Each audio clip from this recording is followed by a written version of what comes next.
Hey guys, welcome back to the MCU HQ, and this video is going to be a rundown of all the info that we were given at Disney Investor Day yesterday.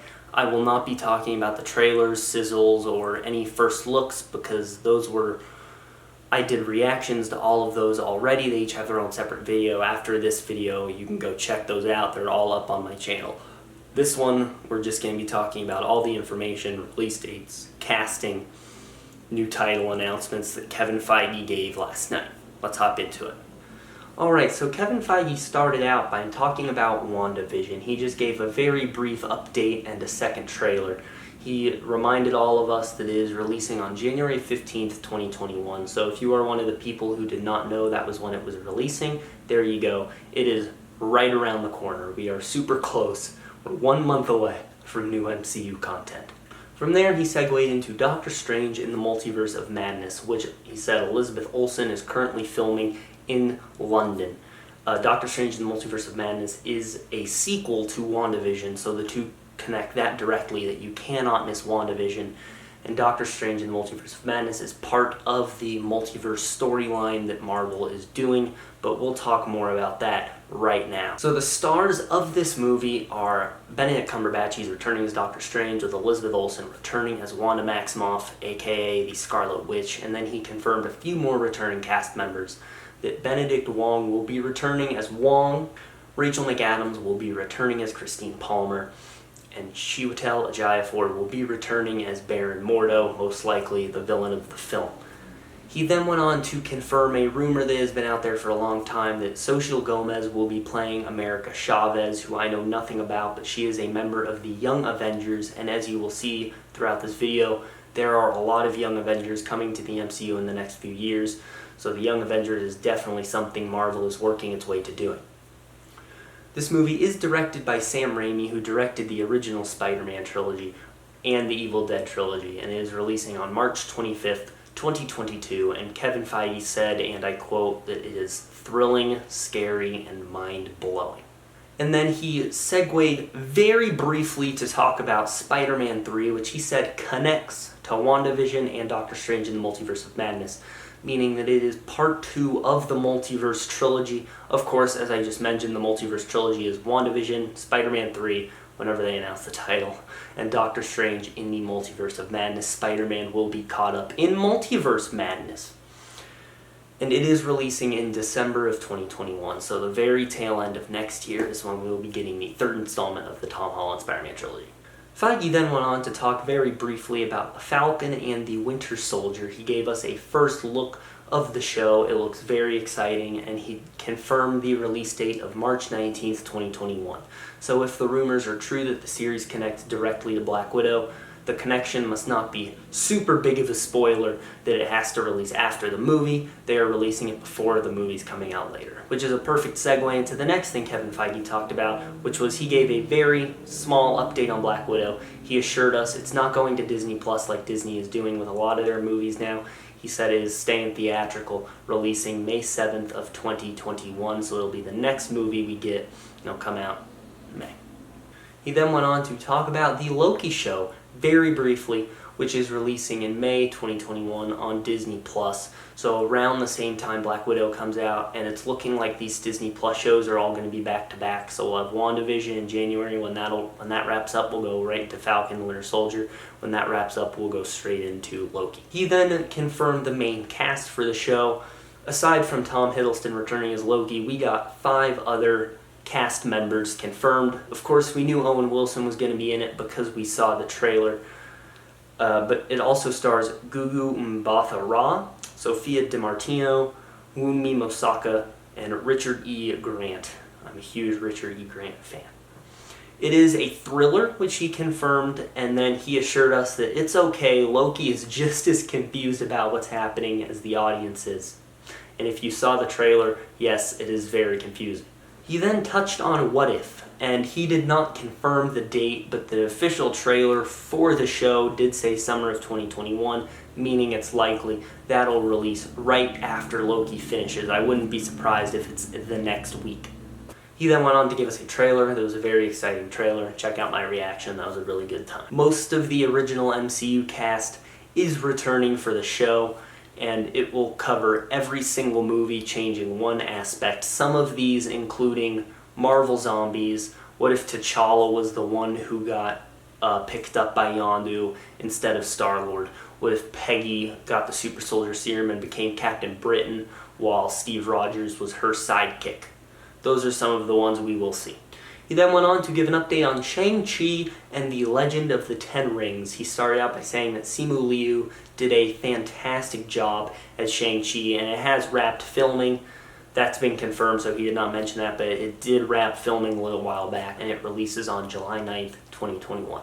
He then went into the Ms. Marvel side of the MCU by confirming a late 2021 release date for that show and a sizzle reel, which was basically just a minute and a half of, just kind of revealing stuff, and they talked about who the directors were and how exciting it is to have, a Pakistani character at the forefront of an MCU property.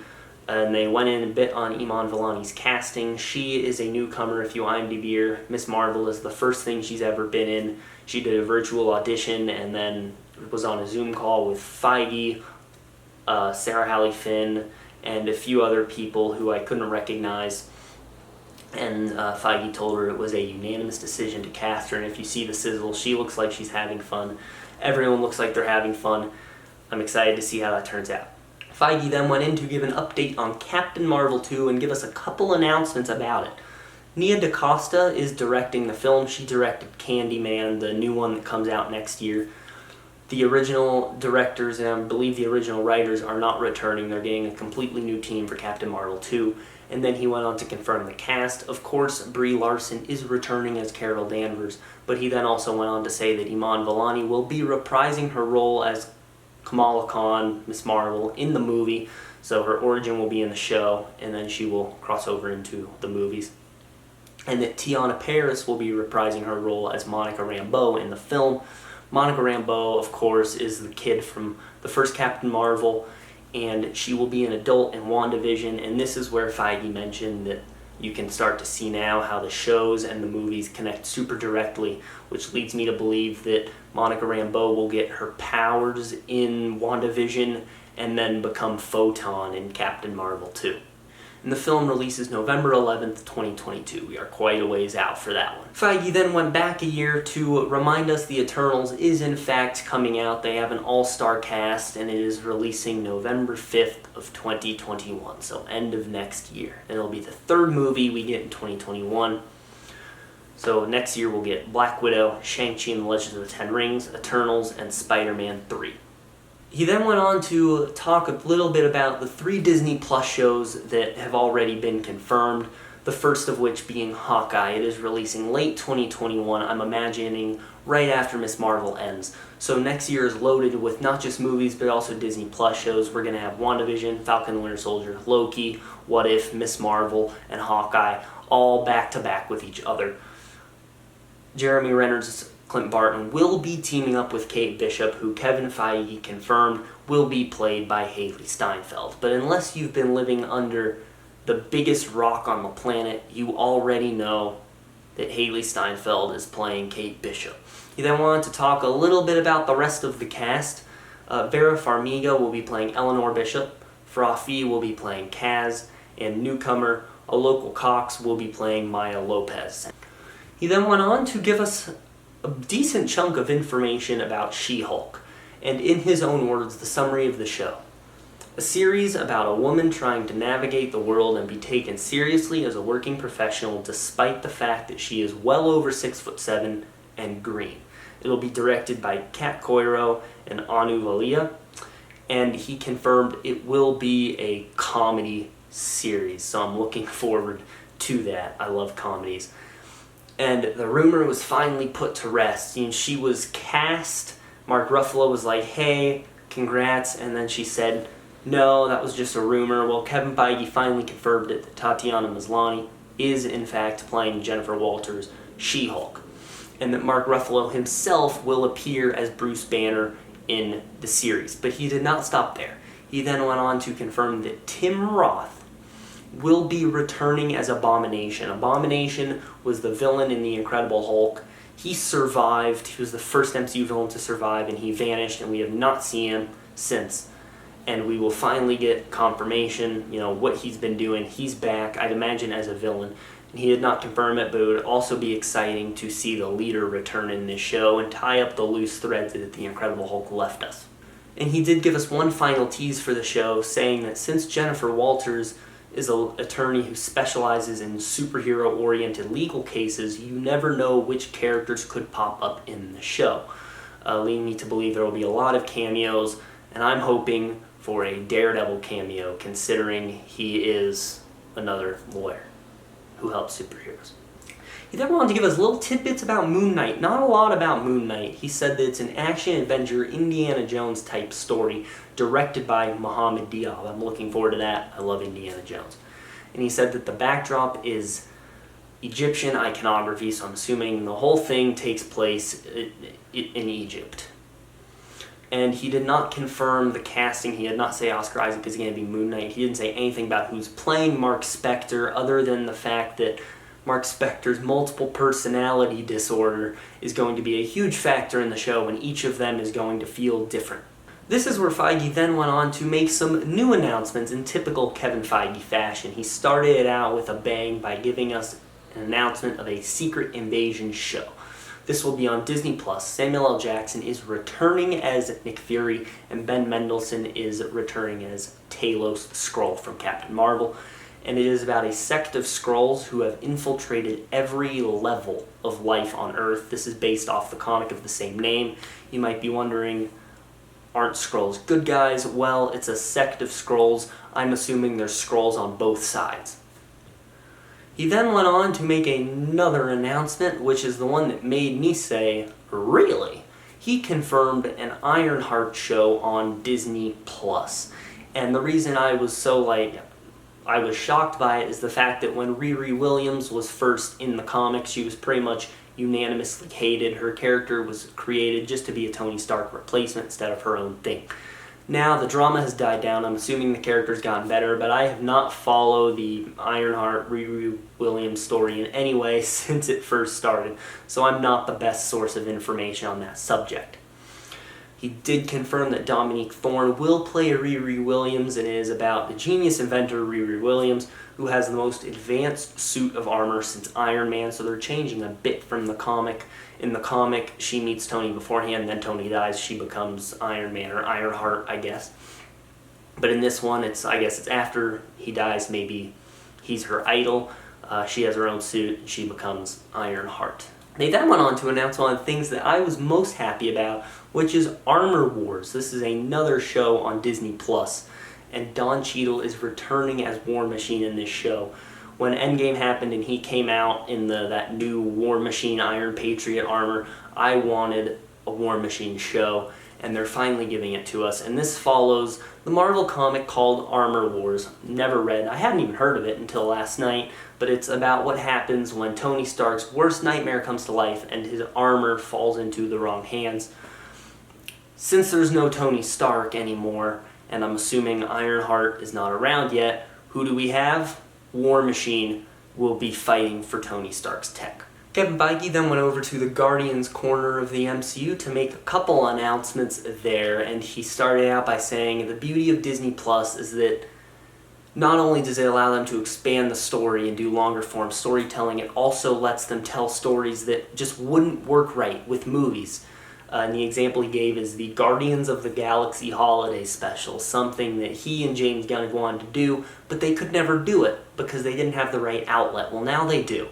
And James Gunn is returning to write and direct the holiday special. It will be on Disney+, and it is being shot concurrently with Guardians of the Galaxy Volume 3, and it is releasing in the holiday of 2022. Now, James Gunn did clarify on Twitter afterwards that yes, the holiday special is 100% MCU canon. And speaking of holiday 2022, Kevin Feige said it's releasing the holiday before Guardians 3. So segueing into Guardians of the Galaxy Volume 3, we have confirmation the film will be releasing in 2023.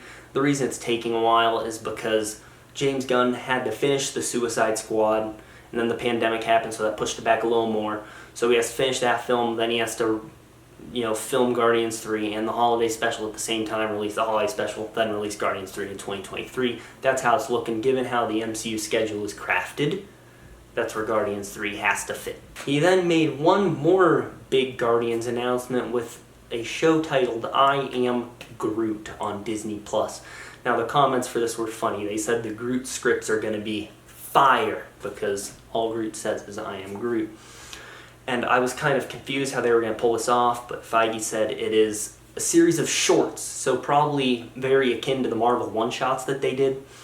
And Baby Groot will star in them, and it features many new and unusual characters. I'm imagining probably a lot of D-list or less-known characters will pop up in that series.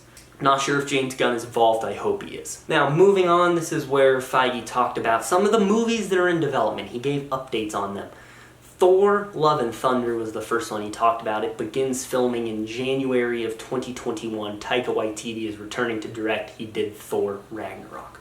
He then went on to give us the cast list, which we already know. Chris Hemsworth returning as Thor, Natalie Portman returning as Jane Foster. She will hold Mjolnir and be Jane Foster Thor, and Tessa Thompson will return as Valkyrie. And we have known for quite some time that Christian Bale is in the movie, but Feige just confirmed that he will be playing the villain Gore the God Butcher, who I love the name so much I had to look him up. His comic origin is that he is someone who feels the gods are evil and need to die. Don't worry, his motives go deeper than that, but that's basically the gist, is he wants to kill all the gods. Now he'll have a god to kill, so he will be going directly at Thor.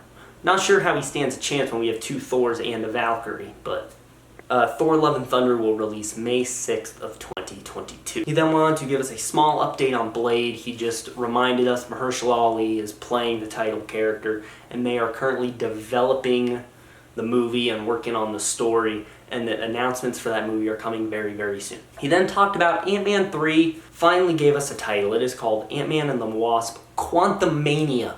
Quantum Realm, coming back.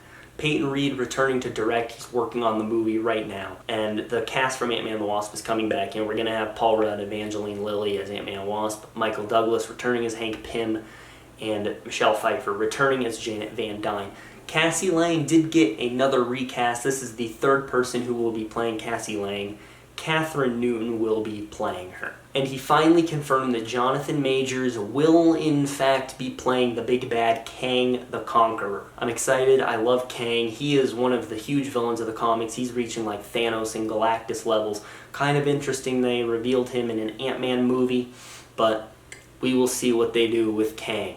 Super excited for that. Then Feige went on to talk about Black Panther 2, and after a few words he said that because the legacy of Chadwick Boseman and everything he did for Black Panther, that's so iconic, they will not be recasting T'Challa, but they still want to expand it and they still want to make a sequel. So Ryan Coogler, the writer and director of the first Black Panther, is returning to write and direct the sequel.